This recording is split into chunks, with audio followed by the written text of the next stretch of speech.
Buenos días. El Ministerio de Relaciones Exteriores y Petróleos del Perú presentan la tercera edición del ciclo de conversatorios Diálogos Internacionales COPE, iniciativa conjunta para difundir a los escritores ganadores del certamen literario Premio COPE a favor del fomento de la creación literaria en el Perú con alcance internacional. En esta tercera fecha, la hermana República de Panamá es el país invitado. Agradecemos la participación de los invitados y la colaboración de la Embajada del Perú en Panamá, así como la Academia Peruana de la Lengua. Diálogos Internacionales COPE fue instaurado en el año 2020, teniendo como objetivo difundir a la literatura peruana en el extranjero, promover la lectura y análisis de los autores premiados en los premios COPE y acercar a los lectores en el extranjero a la biblioteca virtual de Petroperú, así como establecer y proponer diálogos sobre la cultura y la creación con instituciones universitarias y académicas de alto prestigio en América Latina, como es este caso. Vamos a dar brevemente la palabra al embajador Guido Toro, que es director del Centro Cultural Inca Garcilaso del Ministerio de Relaciones Exteriores. El Centro Cultural es una entidad que lleva 17 años realizando una actividad muy intensa en términos de exposiciones, conciertos, charlas, conferencias y eventos, y que pertenece al Ministerio de Relaciones Exteriores y que lleva el nombre del primer mestizo latinoamericano. Dejo con ustedes al embajador Guido Toro. Buenos días con todos. En primer lugar, transmitirles el saludo del embajador Carlos Herrera, director general de Asuntos Culturales de la Cancillería, quien no ha podido estar presente en esta oportunidad porque se encuentra de viaje fuera de Lima. Así es que con la mayor complacencia lo reemplazo. Efectivamente soy el director del Centro Cultural Inca Garcilaso. Me complace también conocer que este tipo de programas de difusión internacional del Premio COPE, que ya es una institución en el ambiente cultural y literario del Perú. Me complace también ver a mis amigos Fernando Iwasaki, a quien no veía desde hace algunos buenos años, y también a Ricardo Sumalavia, con quien mantengo una relación de amistad también desde hace muchos años y que nos vimos hace poco en la presentación de su último libro. Deseo lo mejor a Petroperú y a nosotros mismos en Cancillería y a las entidades que comparten con nosotros este tipo de actividades que permiten la difusión de la literatura y de la cultura peruana, pero al mismo tiempo el intercambio con académicos y escritores de nuestra habla aquí en América Latina. Muchas gracias por su atención. Gracias. Tenemos las palabras del embajador López Chávarri, que es embajador del Perú en Panamá y ex canciller de la República, Mario López Chávarri. El micrófono me parece que está todavía conectado. Efectivamente. Muchas gracias, queridos amigos, amigas. Encantado de poder participar con ustedes en esta nueva edición del ciclo de conversatorios Diálogos Internacionales COPE. Para la Embajada del Perú resulta sumamente satisfactorio poder contar por primera vez o poder tener por primera vez a la República de Panamá dentro de este ciclo de conversatorios entre escritores. Me parece que el audio no se escucha, embajador. No sé si hay manera de subir el volumen. No sé si ahí me escuchan mejor. Ahora sí, si puede, por favor. Bueno, estaba saludando la realización desde la Embajada del Perú en Panamá, la realización de esta tercera edición de Diálogos Internacionales COPE, y por primera vez incluyendo a la República de Panamá, por lo cual felicitamos al Ministerio de Relaciones Exteriores, a la empresa Petróleos del Perú, por este tipo de iniciativas. Y quería añadir que la interrelación entre peruanos y panameños no es nueva, es histórica.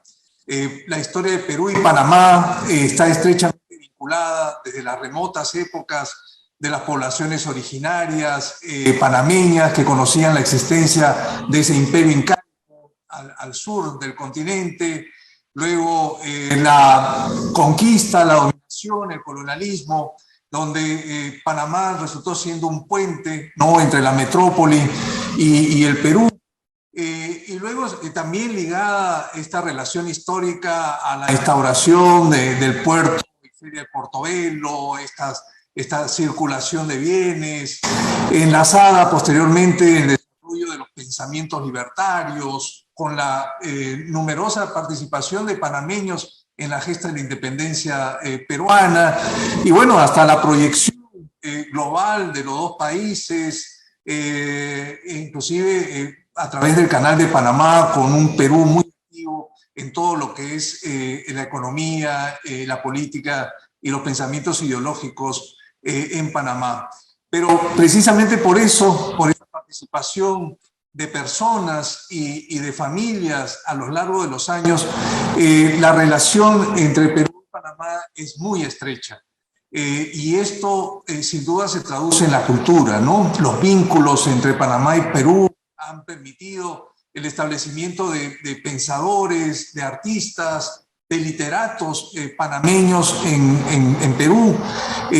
Tenemos esa vieja raíz de familias como los Miro Quesada, como los Pasolán, los Arocena, los Quesada, ¿no?, que han también contribuido al Perú, al pensamiento y al desarrollo literario peruano, pero también al propio, a las propias letras panameñas.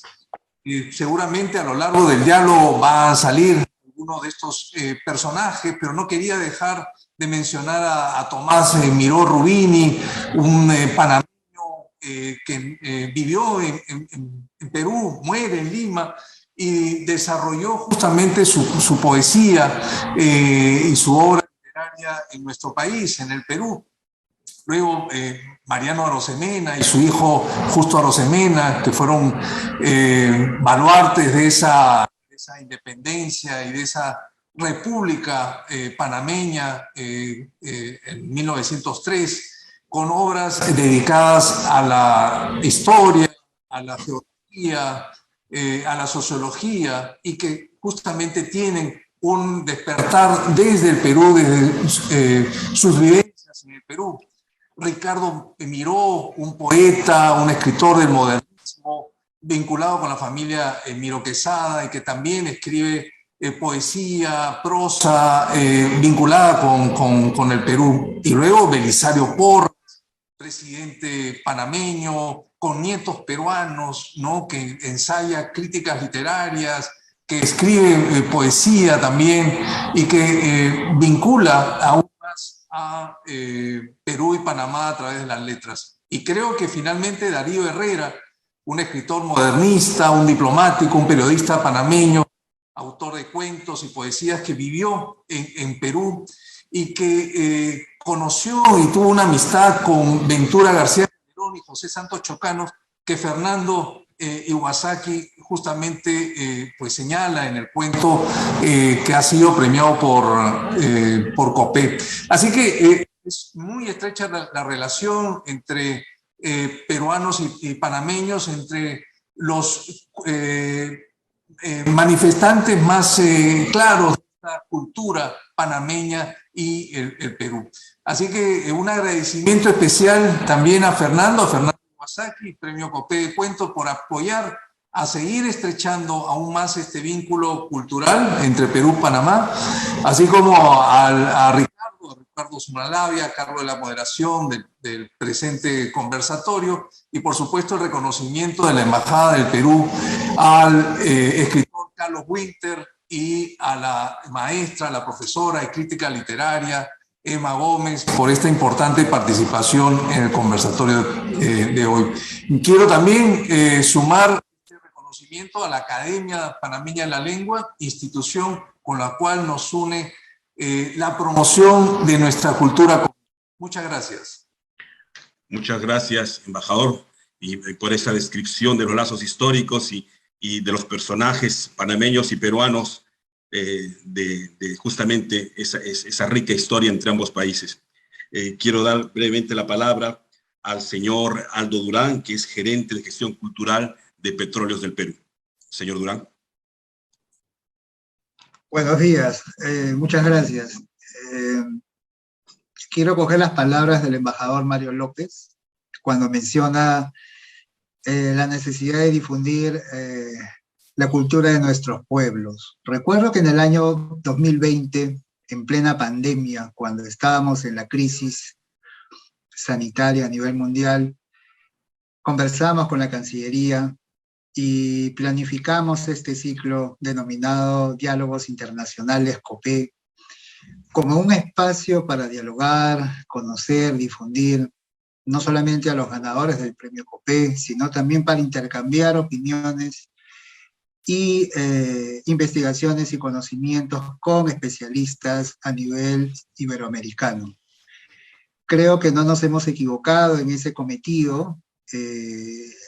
La alianza que hemos establecido con la Cancillería peruana y con las misiones peruanas en el exterior están dando los frutos que estamos viendo.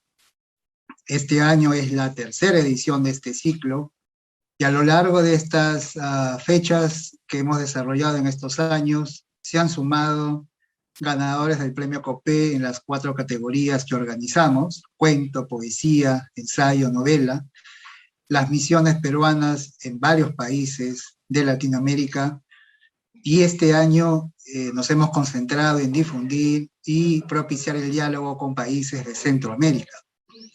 Hoy nos suma Panamá, que como ya dijo el embajador López, es un país rico en exponentes de la literatura, pero también de la ciencia y de la investigación en general.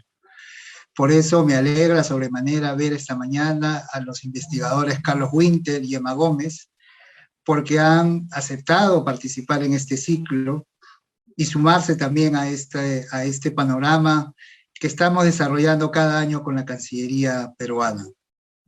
Mi agradecimiento también especial a Fernando Iwasaki, siempre es un gusto volver a verlo, a Ricardo Sumalavia,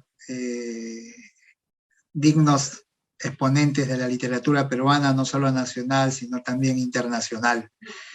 Al embajador Guido Toro, que no tengo el gusto de conocerlo, pero me da gusto también de que pueda seguir promoviendo la cultura peruana en nuestro país, ahora a cargo del Centro Cultural Inca Garcilaso, que a propósito felicito la nueva exposición que acaban de inaugurar sobre libros en el Virreinato de Perú, que es una exposición que viene de España también, y que animo a todos a visitar. A nombre del Centro Cultural Petroperú, una institución que desarrolla cada año una promoción cultural a nivel nacional, somos parte de la empresa Petróleos del Perú, una empresa nacional peruana que tiene un compromiso cercano a la cultura desde los inicios de la fundación de esta empresa. Queremos agradecer a cada uno de los participantes y también a todos los que se van a sumar en esta transmisión para escuchar el diálogo a partir de la obra ganadora del premio COPE de Fernando Iwasaki, del COPE de Cuento. Muchas gracias y adelante. Gracias, señor Durán.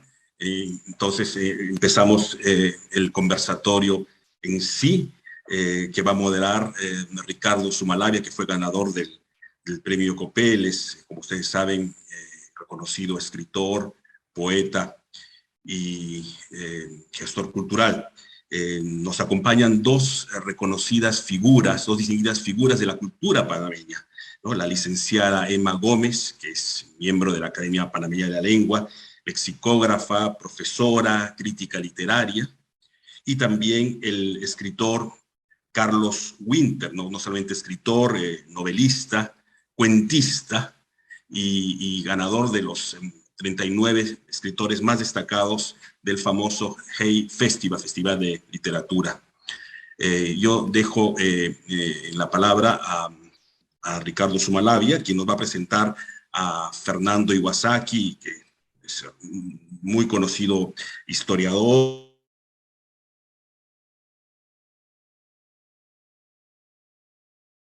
además en Sevilla, y cuya obra, cuyo cuento ganador del premio COPE hace algunos años, vamos a comentar. Dejo entonces con la palabra a Ricardo Sumalavia. Muy bien, muy buenos días. Estoy muy contento una vez más de formar parte como moderador de estas actividades de los diálogos internacionales COPE. que como bien ha indicado el señor Aldo Durán, ya venimos unos años estableciendo estos diálogos con diversos creadores intelectuales de América Latina.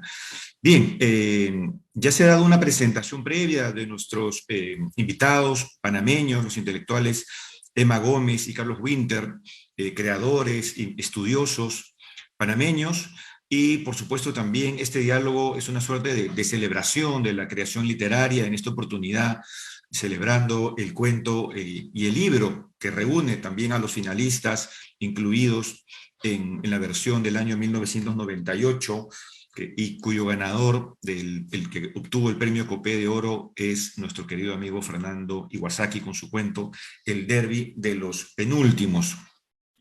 Bueno, Fernando Iwasaki tiene una obra sumamente amplia que me gustaría ser breve en ello para poder dialogar con él, que estoy seguro que vamos a disfrutar enormemente con la charla. Él ha publicado novela, cuentos, ensayos, crónicas, estudios, entre, por supuesto, los que destacan el libro de Malamor, Neguijón, su primer libro de cuentos, Tres noches de corbata, que ha tenido hace relativamente poco tiempo, aunque mis nociones del tiempo después de la pandemia se han alterado, pero tengo la sensación de que el libro se ha reeditado hace muy poco, pero ahora que lo pienso fue hace casi 3 años. Sus libros A Troya Helena, Inquisiciones peruanas, Un milagro informal, Ajuar funerario, que es un libro de microrelatos que tiene una cantidad enorme de ediciones y una gran difusión y aceptación en lengua española, el libro El arte de amar, España aparta de mí estos premios, los ensayos como El descubrimiento de España, Arte de introducir, Mínimo común literario, Nueva crónica del extremo occidente, Las palabras primas, los estudios históricos como Nación peruana, Entelequia u Utopía, Extremo Oriente y Perú en el siglo XVI, y entre otros muchos otros libros más. Por supuesto, la obra de Fernando Iwasaki ha sido ampliamente traducida. Ahora bien, para empezar a hablar del cuento que nos convoca hoy, y además también, que es un pretexto para hablar de la obra de Fernando Iwasaki, hay que destacar que particularmente este año del concurso 1998, el jurado estuvo compuesto por nada menos que por los intelectuales escritores Edgardo Rivera Martínez, el poeta y crítico Ricardo González Vigil, el investigador, el gran investigador Jorge Cornejo Polar, el gran poeta Washington Delgado, y además el libro aparece con un prólogo de nuestro gran y admirado y recordado, añorado intelectual Luis Jaime Cisneros. Y además es un libro cuyos finalistas incluyen a grandes escritores de diversas generaciones, o cineastas como Armando Robles Godoy, Gregorio Martínez, Iván Tais, Enrique Rosas Parevicino, entre otros, como digo, intelectuales, escritores de diversas generaciones, lo cual pues enriquece todavía muchísimo más ese conjunto, ese libro que ustedes, quienes nos están viendo a través de las redes del Centro Cultural Petroperú, pueden leer desde la biblioteca virtual. Y por otro lado, también aprovechar este espacio, me parece sí importante, pertinente, de tener lecturas fuera del ámbito nacional. Si bien es cierto, este es un premio nacional creado ya hace muchos años y que es de mucho prestigio en nuestro país, a través de estos diálogos hemos podido enriquecer todavía más y aproximarnos a estos textos literarios desde otras miradas, desde otras lecturas, y en este caso con nuestros queridos colegas panameños. Entonces, bueno, la dinámica de este conversatorio es bastante amplia, libre. Normalmente hacemos unas 2 o 3 rondas a partir de unas preguntas iniciales, y además los participantes, en este caso nuestros amigos Carlos Winter y Emma Gómez, pueden también con libertad realizar preguntas a nuestro escritor aquí que nos reúne, Fernando Iwasaki, o en algunos casos también hay como textos previos, comentarios generales, y a partir de ahí vamos afinando y continuando de una manera, como digo, libre nuestro diálogo. Entonces me gustaría darle primero la palabra a Emma Gómez, luego pasamos con Carlos Winter, y luego conversamos también con Fernando. Por favor, Emma, te escuchamos. Buenos días y muchísimas gracias por este espacio extraordinario. En nombre de la Academia Panameña de la Lengua, de don Aristides Royo, de Margarita Vázquez, que también percibió mi participación en este diálogo, pues me siento muy honrada. La verdad es que ha sido un privilegio leer el cuento de Fernando Iwasaki, un regalo después de tantos estudios que se hacen en el tiempo de los escritores alrededor de la Guerra Civil Española, de todos los recorridos que han hecho y también de las grandes voces de la literatura peruana. Encontrarse un autor, y ahí va la pregunta directa, encontrarse un autor que en una pieza de cuento, que es una micronovela, en el sentido de todas las posibilidades y toda la riqueza que tiene, como un trabajo muy, muy purista, como él escoge este tema para homenajear a la vez a las grandes voces de la literatura y de un momento de época y que vivieron también dificultades en España, cómo él conjuga todo este tema para pasarnos en un cuento en 3 tiempos, en 3 épocas y en vidas que nos cuentan una historia dura, pero también con la magia de la palabra. Muy bien, entonces estamos iniciando con una pregunta directa a quemarropa, mi querido Fernando, y te cedemos el micro de una vez. Tu micro está apagado, Fernando. Ahora sí. Muy buenas tardes. Yo lo que deseo en primer lugar es dar las gracias, por supuesto, a Petróleos del Perú, a COPE, dar las gracias a nuestro Ministerio de Relaciones Exteriores, al Instituto Inca Garcilaso de la Vega, a la Embajada del Perú en Panamá y, por supuesto, a nuestros amigos, a Emma, a Carlos Winter y a ti, por supuesto, Ricardo, por propiciar estos encuentros y estas reuniones para poder hablar desde la literatura peruana sobre la literatura a secas. Porque a lo mejor a lo largo de esta conversación no solamente vamos a hablar del Perú, sino que vamos a hablar de Panamá y vamos a hablar de España y vamos a hablar de muchísimos autores, ¿no? Agradezco la lectura, por supuesto, que han hecho Emma y Carlos de este cuento, que es un cuento al que le tengo, y no lo voy a ocultar, una predilección especial dentro de toda mi escritura, porque en el Perú no tenemos, o por lo menos no teníamos hasta hace muy poco tiempo que yo recuerde, pero yo me fui hace muchos años del país y vivo desde la década del 80 aquí en Sevilla. No hemos tenido un premio nacional de literatura como por ejemplo los encontramos en muchos países, como en Chile. No me tengo que poner con un ejemplo español. Entonces el gran premio literario de nuestro país es el COPE, y es un premio de cuento, y es un premio que además permite marcar la diferencia de la literatura latinoamericana con respecto a la literatura española, donde hay una hegemonía de la novela que muchas veces asordina la importancia del cuento. Entonces, si en América Latina se han podido construir prestigios literarios gracias al cuento, véase Cortázar, véase Borges, véase Julio Ramón Ribeiro, véase Monterroso, es porque existen premios como el COPE. Y es porque el COPE ha permitido que la obra de diversos escritores peruanos pueda realmente alcanzar un estatuto en nuestro país muy especial, fundamentalmente con el cuento. Entonces, para mí ganar el premio COPE supuso prácticamente el dejar de presentarme a premios literarios. Y yo quiero llamar la atención de que si hay algún premio literario en mi carrera, fundamentalmente es de ensayos. Considero que el premio COPE es un premio que me colma absolutamente y por lo tanto no puedo dejar de dar las gracias a la posibilidad de comentar esta historia. Y la pregunta de Emma, pues es una pregunta que quiero tratar de responder brevemente, pero sin faltar a ninguna de las terminales que explican este cuento. En primer lugar, es un cuento donde yo pretendo hacer un rescate, el rescate de un escritor peruano olvidado, que se llamaba Félix del Valle, que realmente es una figura menor entre los escritores olvidados de la literatura peruana, hasta el punto de que para muchas personas, al leer este cuento, la idea de que me había inventado a Félix del Valle fue de las primeras reacciones. es que verdaderamente Félix del Valle fue un autor menor y marginal. Pero algo que hice en España apenas llegué fue ser consciente que mi conocimiento de la literatura española era bastante grande. Entonces, yo tenía que suplir ese desconocimiento leyendo. Y la ventaja es que yo podía leer simultáneamente a Javier María o a Muñoz Molina, que eran escritores contemporáneos, y a la vez leer a Sender o a Cancinos Asens, que eran escritores fallecidos hace muchos años. Los leía a la vez y los leía con la misma ambición de conocimiento.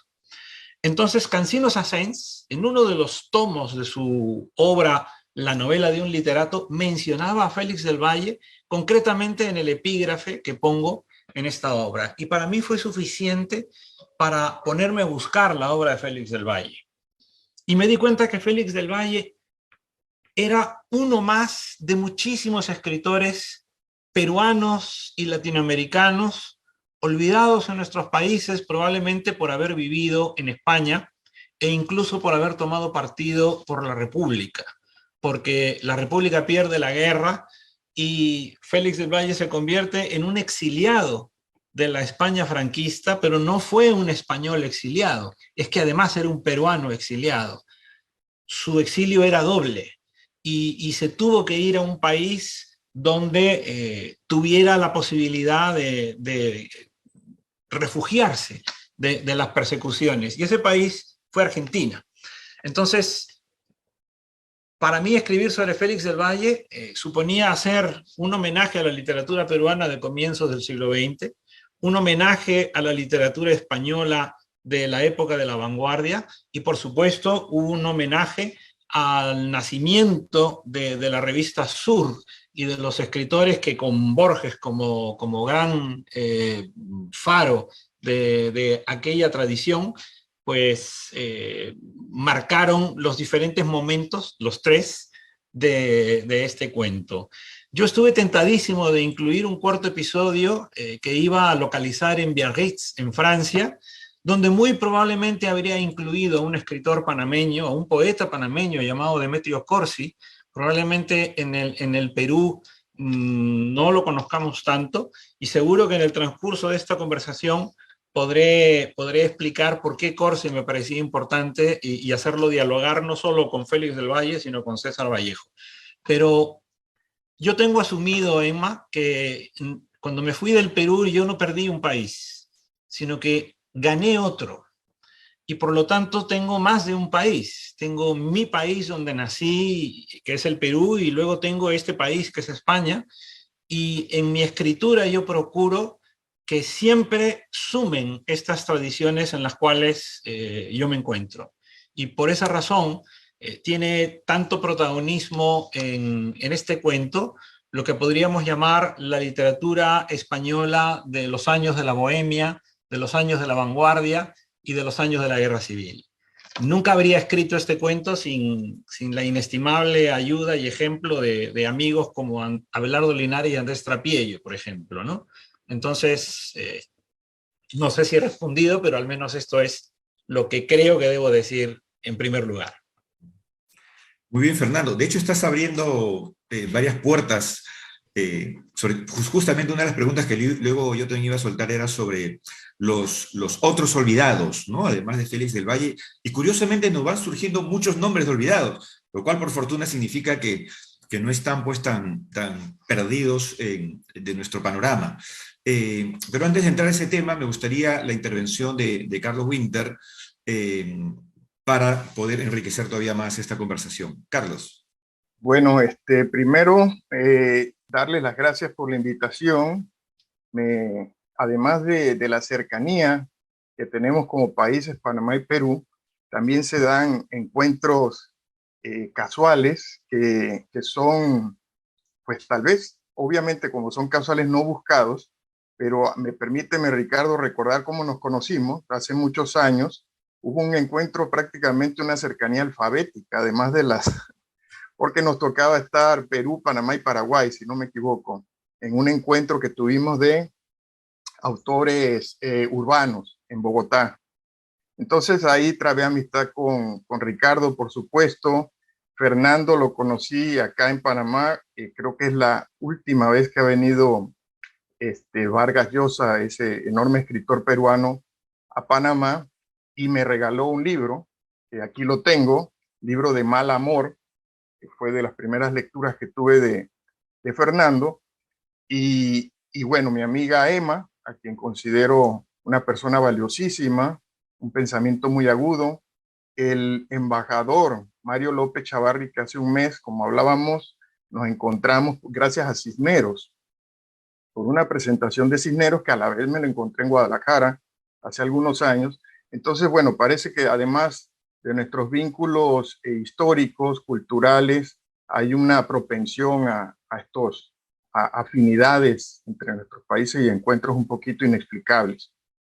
En Fernando yo veo, en el siglo XX se habló mucho de la novela total. Yo voy a aprovechar que además también estoy leyendo El Neguijón, que es un libro reciente de él. Entonces yo veo un afán como de conocimiento total. Si toman o si consiguen esta edición del libro de Mal Amor, les va a llamar la atención que el señor Ricardo González Vigil hace una especie como de, llamémoslo traducción o pequeñas citas para explicar toda, pues, los elementos eruditos que pone Fernando en su obra. Es decir, no solo es un escritor que crea ficciones, sino que es un escritor que conoce muy bien la tradición literaria en general, y además usa citas, ahora que habló de Perú, de elementos peruanos que no todo el mundo conoce. Entonces también da una sensación como de hipervínculo, ¿no? Como estos hipervínculos modernos que uno le da clic y te lanza otro libro. Creo que Volpi dijo que un buen libro te llevaba a otros libros. Entonces así me pasó con él. Tengo que confesar que hasta ayer en la noche creí que el personaje del cuento, Valle, era una ficción. Solo el guiño o lo que me hizo irme a buscarlo y a reconocerlo como un ser histórico fue la cita que justamente señaló Fernando, que me hizo buscar al que cita, y de inmediato me di cuenta de que había existido este personaje. Pero no solo eso, sino que el Neguijón, así como también se señala que tiene guiños sobre el Quijote, este cuento, Iwasaki, de hace ya varios años, cierra también con una alusión temática a Borges, y pues le da un giro interesante porque estos duelos muy gauchos, y cierra totalmente en el escenario de Buenos Aires, pues también son el corazón de Borges. Entonces estamos viendo un libro que crece, o un cuento, más bien una narración que crece hacia adentro, que tiene muchos elementos que se descubren poco a poco y que no es para nada inocente. Entonces, en ese sentido me llama mucho la atención. Yo creo que para comenzar voy a decir eso. No sé si Fernando quiera hacer un comentario, él no necesita permiso porque es el homenajeado de cierto modo, pero eso es lo que más me ha llamado la atención. Coincidió con que ayer el libro de Neguijón, también que estaba recordando el libro de Mal Amor, y pues me llega este cuento de parte de Ricardo, que es otra casualidad, y me provoca toda esta sensación que les acabo de comentar. Bueno, yo quiero, Carlos querido, darte las gracias por estas palabras, por esta lectura. Efectivamente, Carlos y yo nos conocimos personalmente en el Congreso de la Lengua, en el Congreso Internacional de la Lengua que se celebró en Panamá, pero yo ya lo había leído porque Carlos había sido uno de los escritores invitados, me parece, en Bogotá 36, ¿no es cierto? Y 39. Bogotá 39, te he bajado la edad. Eso es una cosa. Sí. Hace unos añitos nada más. Y entonces, fue uno de los invitados a Bogotá 39, y a mí me ha parecido siempre que estas selecciones de autores son una invitación a conocer a las voces que hay que seguir y que hay que leer. Y entonces algunas de sus obras no solamente las había leído, sino que, como le consta al propio Carlos hace poco, tuve la posibilidad de grabar un video para el Instituto Cervantes, eligiendo a un escritor por país, y al cumplirse los 30 años del Instituto Cervantes, y elegí a Carlos como el escritor de Panamá al que yo le quería dedicar uno de estos videos, porque creo que es uno de los escritores que debemos leer todos los latinoamericanos. Dicho lo cual, él ha comentado algo que me parece que debería ser siempre una ambición de todos los que escribimos, o por lo menos es algo que yo me he propuesto siempre. Lo primero es rescatar.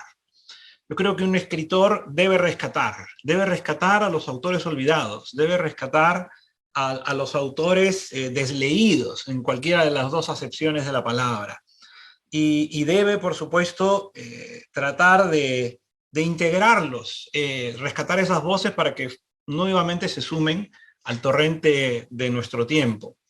Otra cosa que a mí siempre me ha interesado como escritor es dar a conocer a alguien que recién comienza, dar a conocer a alguien que está publicando su primer libro, su primera novela, su primer libro de cuentos. Y por supuesto, todo esto además supone que tú integres en tu ficción tanto a la persona que recién está rompiendo en la literatura como aquel que ha sido olvidado. Yo mismo siento que tengo mucho en común con los escritores peruanos en particular y latinoamericanos en general que al irse a vivir fuera de sus países han sido olvidados.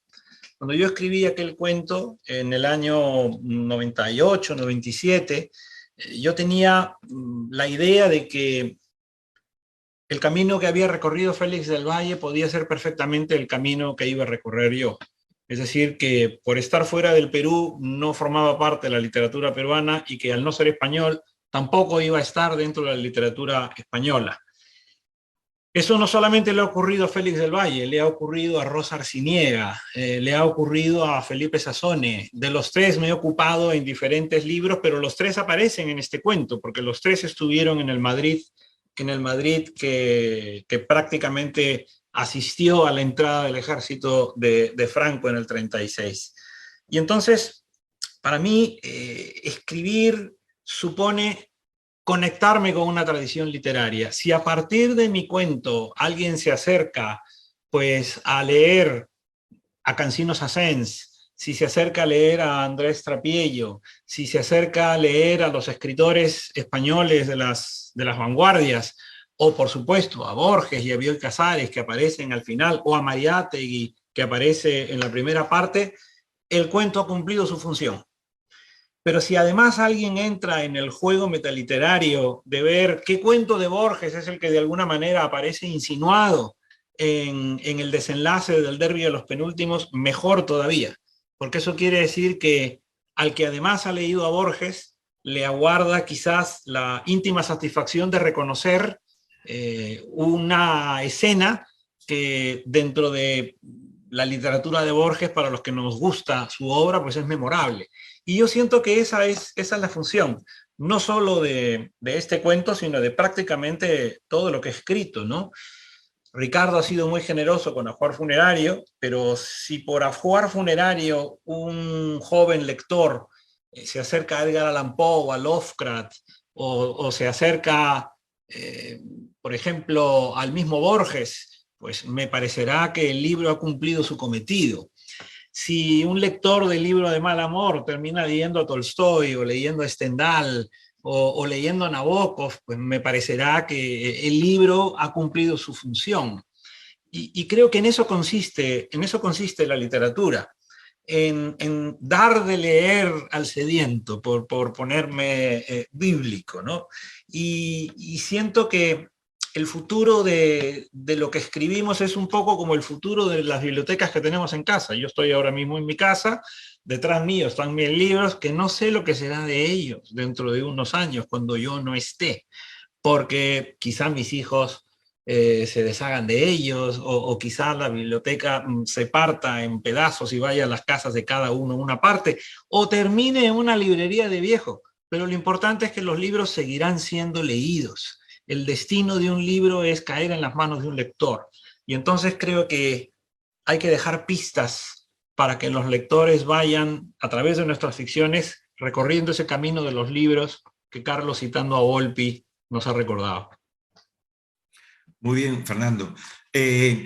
Algo que es interesante con el interés de recuperar a autores, autoras que hemos olvidado en el tiempo, pero también creo, no sé qué opina Fernando y qué opinan los demás, como que los escritores, como que hay una pulsión en esa tarea, como buscar a los fracasados del pasado, que eran grandes escritores, escritoras, pero que fracasaron en ese intento, ¿no? Pero hay como una pulsión a ir hacia ellos, y se desarrolla una relación especial. Y quisiera preguntarte, ya has mencionado, por ejemplo, a Rosa Arciniegas y a otros autores. Cada uno tiene, de alguna manera, digamos, su fracasado, su olvidado que quiere recuperar. A mí se me vino a la mente, por ejemplo, Nicanor de la Roca de Vergalo, pues que murió en la miseria, en el fracaso absoluto, pero que fue mencionado, citado o recomendado al propio Oscar Wilde, o a Víctor Hugo, a Mallarmé, firmando cartas para que lo pueda ser asistido, ¿no? Pues en las penurias que pasaba este hombre y su pequeño hijo en Francia.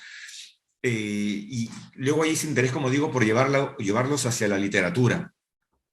Tú lo has hecho, hay una preocupación, pero es verdad que uno luego lo vincula con la experiencia, es decir, uno toma estos personajes y ahora, pero en tu caso llegas a España, lo que acabas de comentar, hasta qué punto uno se identifica, y está esa, como también decía Julio Ramón Ribeiro, la tentación del fracaso, ¿no? Pero que hoy, por otro lado, uno también quiere de alguna manera exorcizar. En el caso de nuestros amigos panameños, Fernando, tú habías mencionado un autor. ¿Qué autores tienen ellos o creen ustedes desde la creación, la investigación, se puede recuperar o estaría, digamos, que podría hermanarse con nuestro Félix del Valle de este cuento, El Derbi de los Penúltimos, o cualquier otro de los personajes? Como ha mencionado, este cuento tiene 3 momentos, en Lima, Madrid y Buenos Aires, 1916, 39 y el año 44, que son épocas claves en la historia del mundo y de las culturas, digamos, las historias nacionales, pero también de un impacto internacional, ¿no? En el caso panameño, Fernando, tú nos confesaste de la tentación de un cuarto capítulo de este cuento, pero vayamos en ruta. Primero le preguntamos a Emma, en el caso panameño, ¿qué autores podrían hermanarse con Félix del Valle?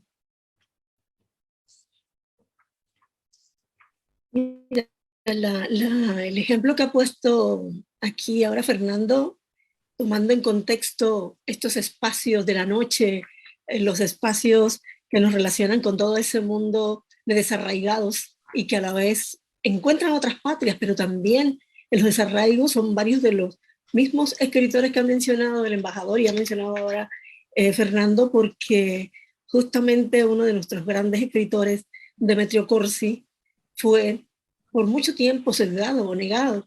Y también siento que acá, y para devolverme a Fernando, que ninguno de los personajes que él incluye están ahí gratuitamente, cada uno tiene otras capas, incluso la propia voz narrativa de Froilán, que trata de redimir un poco las decisiones políticas de la época durante la Guerra Civil Española, y el matizado José Carlos, que me lanza hacia una voz de nuestro José Carlos Mariátegui. Digo nuestro porque ya no es de Perú, es del mundo.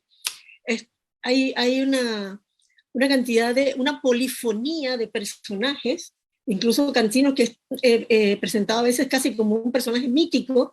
Cada uno tiene un poder y una fuerza en lanzarnos a este personaje del Derbi de los Penúltimos que se redime, pues al final del cuento, al estilo de los cuchilleros, de los gitanos, al estilo de los gauchos argentinos o de la misma noche peruana y de esa similitud que sientes tú entre todos estos grupos guerreros. Cuéntame un poco de esto, porque realmente siento una sinfonía dentro de lo que narra cada uno y de las voces que hay de cada uno y de la forma desarraigada en que cada uno tiene que enfrentarse a otras culturas y a la propia.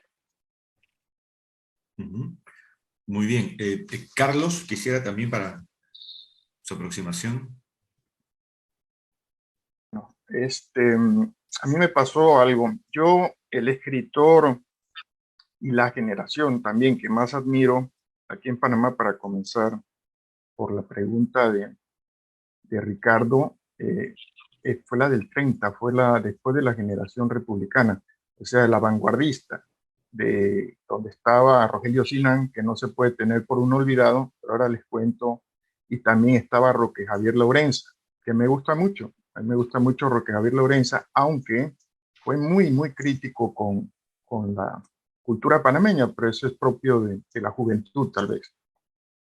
Y lo que me llamó la atención es que yo tenía a Rogelio Sinan por un cuentista, dotado cuentista, novelista, pero me encontré con sus ensayos de manera también casual, como ocurre lo bueno de la vida, perdido casi creo, pero no me atrevo a hacer la aseveración, pero creo que era una editorial peruana. Y ahí encontré sus ideas de por qué estaba escribiendo como estaba escribiendo, y ahí sí dije, es que todo fue intencional, todo, y mi admiración creció hacia él, porque es tal vez, yo creo que el escritor panameño que se ha dedicado más a dejar una base teórica para su literatura. Y hablaba, bueno, del cruce del canal con la tierra vegetal, o sea que él está escribiendo justo en el centro de esa cruz, y también incluso justificaba su seudónimo. Así que ese por el lado de la pregunta de Ricardo. Por el lado de la obra de Fernando, y solamente agregar que además de que, bueno, obviamente Fernando es un dotado también historiador, un concienzudo historiador, pero no se interesa, como él lo acaba de decir, en la historia, llamémosla oficial o evidente, sino que está buscando una historia oscura, una historia sorprendente, una historia de los olvidados, una historia de los que se han, de cierto modo, han quedado como en el recodo del camino. Así que, pues sumo los dos elementos para contestarte, Ricardo. Muy bien, gracias. Fernando, Sí. ¿quisieras complementar? Ya. Yo tengo una idea de los centros y las periferias que alguna vez la he escrito, pero que la puedo repetir aquí. Muchas veces porque alguien vive en España y escribe en España, la gente desde América Latina puede pensar que ya uno ha entrado en los grandes circuitos editoriales, y a lo mejor si tú vives en Murcia o vives en Oviedo o vives en Sevilla, estás en España, pero estás en una periferia. Sevilla es una periferia. Sevilla tiene sus editoriales, pero estas editoriales que hay en Sevilla no pueden competir con las grandes multinacionales de Madrid y Barcelona. Y probablemente si tú publicas en Buenos Aires o publicas en México, estás más en un centro que en una periferia. Entonces a mí la idea de periferia me parece que es una idea movediza. Ahora, lo que sí es verdad es que Centroamérica es una gran periferia, por desgracia. Por desgracia, Centroamérica no está en el centro, es decir, los centros están por otros sitios. Y a mí me sorprende la cantidad y la calidad de escritores centroamericanos que están precisamente por ser rescatados o por ser dados a conocer. Estamos en este momento celebrando los peruanos a Vallejo, y es el centenario de Trilce. Y a mí me gusta recordar que Vallejo pudo sobrevivir en París durante 2 años porque un escritor costarricense le cedió gratuitamente su casa.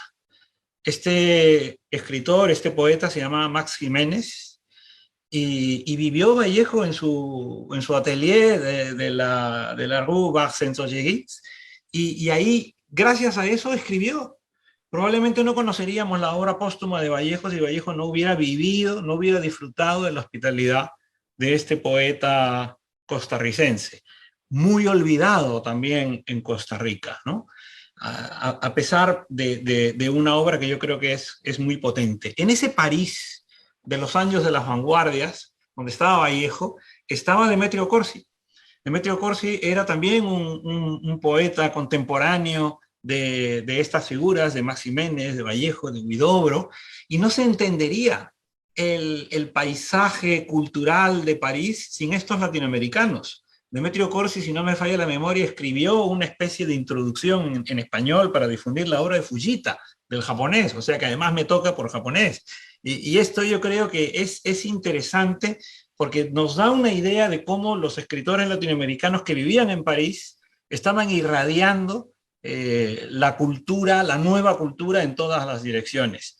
Y en ese grupo de escritores, a lo mejor panameños olvidados, a los que tú preguntas, a mí me viene a la memoria un poeta que me parece que se llamaba, me corrigen por favor Emma y Carlos si estoy equivocado, pero que se llamaba Demetrio Herrera Sevillano. Yo lo recuerdo sobre todo por sevillano porque vivo en Sevilla. Y este hombre era interesante porque Demetrio Herrera comenzó como modernista y terminó como ultraísta, y los ultraístas nacieron en Sevilla, por eso es que también tengo muy clara la memoria de este poeta, y publicó pues en la revista Grecia, publicaba con Huidobro. Hoy lo tenemos muy fácil los escritores latinoamericanos para reunirnos en la Feria del Libro de Guadalajara, en la Feria del Libro de Bogotá, en cualquiera de los Hey Festival maravillosos que se convocan por todo el mundo, pero es que cuando hablamos de la época de Félix del Valle y de Vallejo y de Demetrio Corsi, si no coincidían en Madrid, coincidían en París, y si no coincidían en México. Y estos eran los tres polos con casi idéntica importancia. Quizá podríamos sumar Buenos Aires, pero allí había una efervescencia de escritores que era muy importante, y yo creo que reivindicar a los escritores centroamericanos, a los escritores de Costa Rica, de Puerto Rico, de Panamá, es esencial, porque se encontraban pues Maximénez, me parece que Palés Matos, el puertorriqueño, Demetrio Corsi, es decir, todos estos autores juntos en la misma ciudad, y además escribían todos desde Montparnasse, donde había una calle, hay una calle que se llama la calle del Hambre, de apóstrofe, ¿no?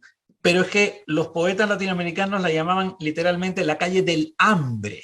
Del hambre a del hambre te da una idea de cómo vivían o malvivían todos estos poetas, ¿no? Entonces yo me los imagino compartiendo abrigos, compartiendo cigarros, compartiendo el aguardiente, el coñac en las madrugadas, y a mí me parece que esa manera de reunirse y hacer literatura de los poetas latinoamericanos o los escritores latinoamericanos, la hemos olvidado, pues porque estos otros encuentros a donde nos invitan muchas veces no tienen nada que ver con aquellas especies de conjuraciones de escritores del arroyo, porque Vallejo hoy lo celebramos mucho, pero nunca publicó nada más en vida después de Trilce.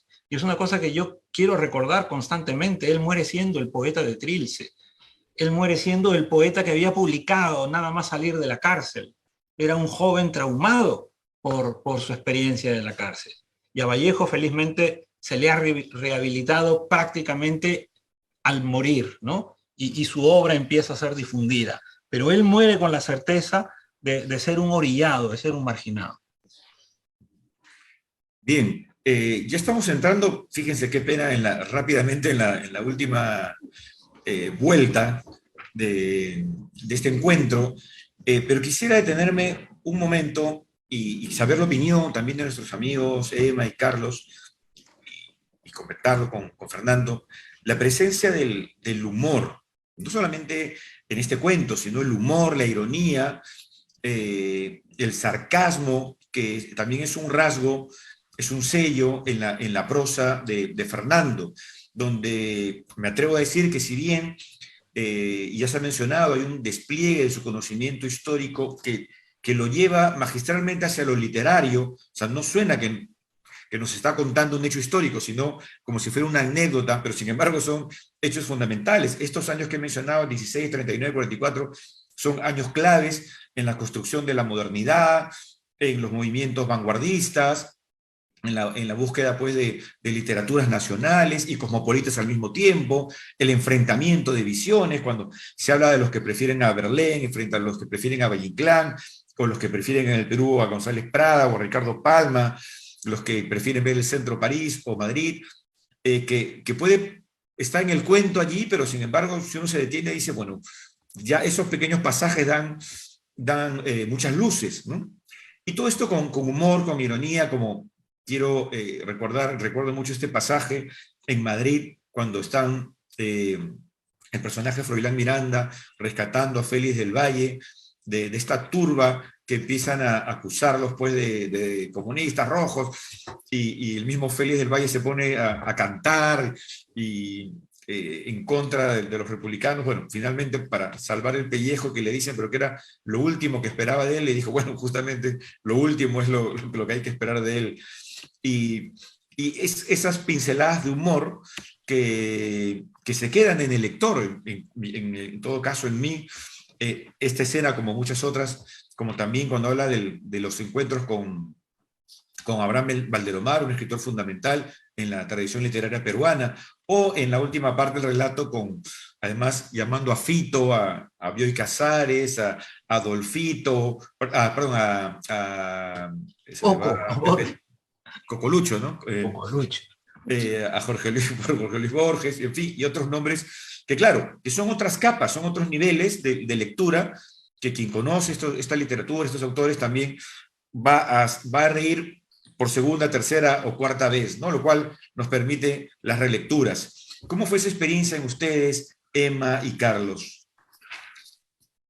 Bien, como decía antes, me parecía que cada uno de los personajes, ninguno es gratuito, todos tienen una fuerza fundamental, y paralelo a ello también han estado esos grupos sociales, muchas veces marginados también, que tienen una gran riqueza, el valor de los gitanos y también del canto del sur de España. Son zonas que por mucho tiempo fueron marginadas de la parte de toda la fuerza social que representaban. Y cuando mencionaban personajes marginados, también pensaba en este poeta panameño Aristóteles Trupana, un poeta indígena que también vivió en París, que conoció a Roque Javier Laurenza, y que ahora que ha muerto, al igual que a Iván Guagua, aquí en este momento estamos tratando de reivindicarlos por la fuerza social que representa, por la riqueza de su literatura. Entonces, creo que ese rescate es fundamental, y sobre todo porque están colocados al lado de otros grupos sociales y también marginados. Y entonces ahí encuentro un valor extraordinario en Fernando, porque convierte el lenguaje en protagonista también. Todo el tiempo estamos sonriendo o a la vez sufriendo cuando vemos algunas de las descripciones míticas, como dije hace un rato, en cada uno de los momentos y de los personajes de la noche o del día, o de la lucha por la supervivencia, cuando Del Valle tiene que aparentar ser cobarde, pero simplemente por vivir, y luego hace el último giro que lo reivindica entre los del derbi. Entonces creo que Fernando nos lleva de un lado al otro, de abismos a subidas y bajadas en todo este cuento, que realmente me parece una joya de la literatura universal. Gracias, Emma. Carlos. Sí, hablando del humor, lo que pasa es que me es imposible, como he leído otros libros de Fernando, hablar solo de ese libro. Me parece que hay un afán, es parte de su estilo, el humor, y me parece que esa parte del estilo tiene que ver con lo que no es permanente, ¿no? El humor es una especie de autohumillación muchas veces, y aquel que no se autohumilla, no cambia. Creo que esa percepción de que la muerte está siempre presente es una razón para que no nos creamos eternos y para que nos riamos un poco de ese paso del tiempo. En el libro de Mal Amor, bueno, son todos los fracasos amorosos del personaje. Incluso en el Neguijón, que es un poco tétrico, hay elementos que dicen cómo se le ocurrió esto. Y permítanme también sumar un personaje panameño olvidado, que lo relaciono también con esa cercanía de la muerte, Panamal Brown, que no es literario, pero, o sea, no fue escritor, pero sí es una figura literaria. Prácticamente han escrito mucho de él, el primer campeón de boxeo hispanohablante. Y vivió en París entre los lujos, grandes lujos, fue amante de Jean Cocteau, y bueno, también es una figura que no ha tenido las luces que requiere. Entonces, para mí, el humor que está presente en toda la obra prácticamente de Fernando es un permiso para cambiar, para saber que no eres eterno, para saber que no debes tomar esta vida pasajera tan en serio. Y en ese sentido agradecerle la obra en general a Fernando. Fernando, ¿cómo sigue siendo tu relación con el humor en la prosa? Porque como lo acabas de mencionar, Emma, y totalmente es cierto, que es un personaje, digamos, que siempre te acompaña, pero los personajes cambian también en las épocas. ¿Tú cómo sientes que ha ido cambiando el humor en tu obra? Bueno, el humor en mi obra yo creo que sobre todo es una especie de perfume, es una melodía de fondo, porque creo que es una forma de estar en el mundo. O sea, y el humor no es lo mismo que el chiste, porque el chiste debe ser una cosa inmediata y además debe ser inteligible, mientras que el humor puede tener un efecto retardado y desde ese punto de vista no pasa nada si es ininteligible. Y en lengua española creo que los grandes autores han sido grandes humoristas. Cervantes, para mí, era un humorista. Borges era un humorista. Cortázar lo fue. Y ya ni se diga Guillermo Cabrera Infante, Jorge Ibargüengoitia y nuestro Alfredo Bryce Echenique. Julio Ramón Ribeiro es mucho más complicado encontrarle el humor. Él tenía que esforzarse en buscar el humor, y también se esforzó mucho Mario Vargas Llosa en encontrar el humor, si no fuera porque lo retaron entre Donoso y Cabrera Infante a que escribiera algo con humor, porque Vargas Llosa siempre había denostado el humor, y su respuesta fue Pantaleón y las visitadoras y La tía Julia y el escribidor. Estamos de acuerdo en que son dos novelas desternillantes, pero ahí hay una necesidad de hacer el humor. Mientras que en Cabrera Infante, en Ibargüengoitia, en Cortázar, en Borges, tú estás leyendo cualquiera de sus obras y tú adviertes que el humor es un perfume, es una fragancia que está en todos lados.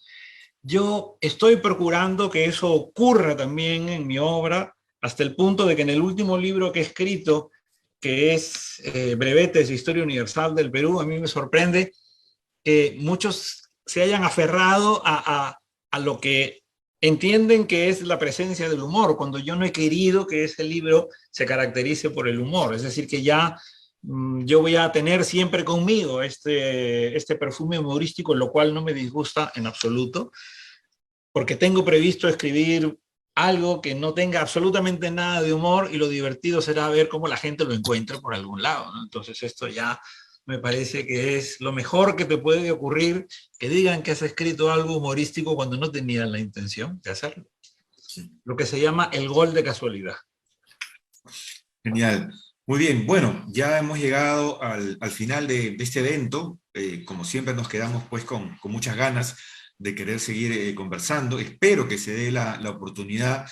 Se ha hablado de congresos, encuentros literarios. Bueno, en estas épocas, afortunadamente, la presencialidad está ya volviendo con mucha fuerza, y eso nos permitirá pues tener nuevos encuentros, tener nuevos diálogos, sin desaprovechar la oportunidad de seguir valiéndonos de la tecnología como lo estamos haciendo ahora para poder dialogar sobre literatura y sobre los intereses intelectuales que podamos tener.